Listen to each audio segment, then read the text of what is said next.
Hello everyone, and today I'm going to try something new. This some sort of stream of consciousness, sort of just chatting and venting about something I like to think is important or interesting, but little disclaimer. It doesn't mean it will be interesting or important to you, so proceed on your own risk. And what I want to discuss today is my guitar hero. One of my heroes, but I think the person that made biggest impact on me as a musician and the person that inspired me the most on my current project and what I'm doing right now. And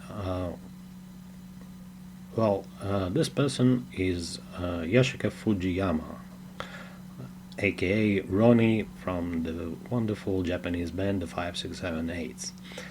And as a lot of people on the West,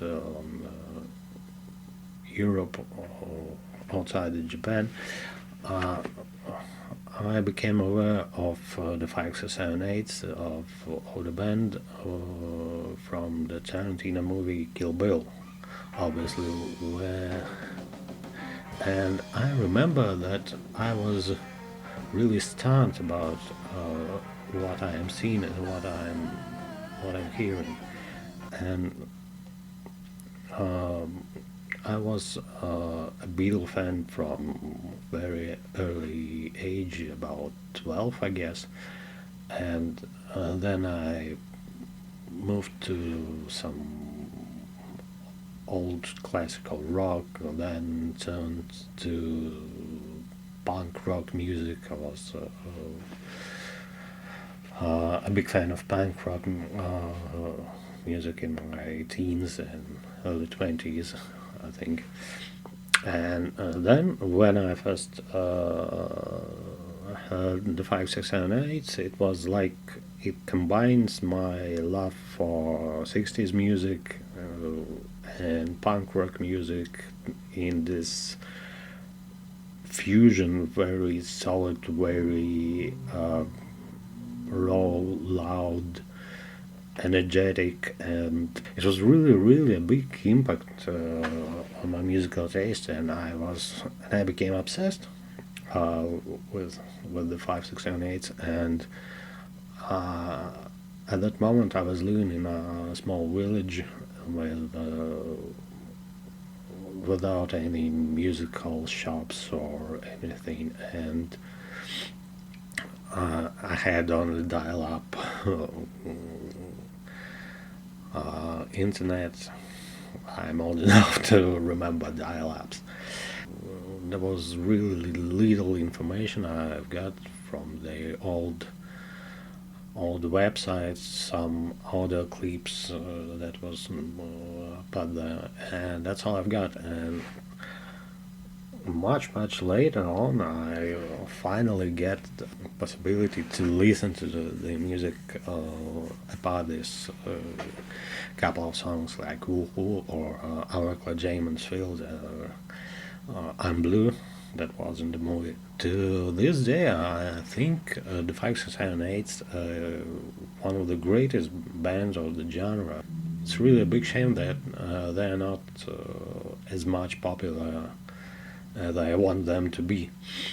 And they were somewhat a gateway drug, if you wish, for me to the whole garage punk, garage rock, modern garage scene, modern surf scene, and especially the Japanese scene, which is very rich, is very populated, I guess, and a lot of great bands. I've got my favorite, the Pebbles, the Wise, the Fujiyama Surfers, the Surf Coasters, and a lot of others. Really great bands, really fantastic, phenomenal musicians, and very intense, very energetic, very inventive, I guess. So if you're not familiar with the Japanese scene, I'm encouraging you to check out these great, wonderful bands and find something you can relate. Something you can hear. Well, apart from that, why I think that Yoshika is my guitar hero. Her sound and her style of playing. She has, in my opinion, one of the most distinctive guitar sounds ever, and it's she using this very pawn shop style 60s Tasco. I'm not sure about the model, but it's a little hollow body with a single pickup on the neck position. And it's wonderful. As in a lot of other styles, the garage rock have some sort of standards, I guess. So you need to use Fender Jaguar or some kind of Vox, or maybe some Gibson, or something. That's some standards, and her sound really stand out from that point of view. It's very guttural, I guess, more something from the guts. It's really dark sound, really. English is not my native English. Is not my native language, so it's hard to find words. It's very bubbling, I guess. Maybe it's a correct word, and nobody ever sounds like Yoshika doing, and I think that's really stand her out from other guitar players of the genres. And the second part of her charm as a guitar player is obviously her playing style. She's not a flashy guitar player.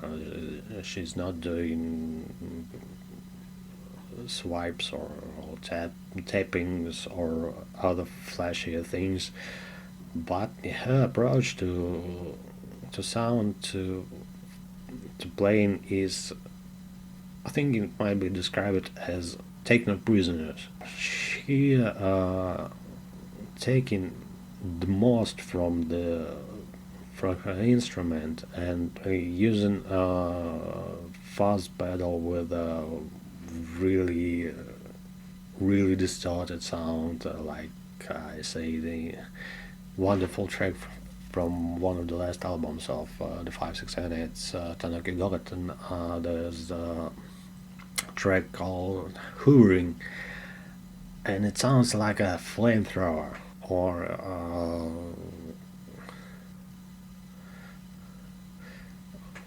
early song called Roadrunner, and it's something so indescribable and so great, and so not sounding like any other. And I think that was one of her approach, her sound, her style of music, her style of playing was really crucial for developing my own style, my own approach to guitar playing. And as you probably know, my main guitar is also hollow body, this wonderful Yolanda Tornado, which I think in a lot was inspired by instrument choice of Yoshika. I'm glad that I that I saw that movie, or that I heard these 3 songs, and that was really life-changing. So I hope it's not the last video of this section, and I've got some more people, some more guitar players I'd like to discuss, more or less, but it's not really a discussion rather than just me venting out. And in the end, what I really want to advise you to watch this or this. I'm not sure where we believe. I will put the link to the movie by the 5, 6, 7, 8 called Once Upon a Time, and it's some kind of documentary road home movie about their American tour, and a lot of great footage, and really showing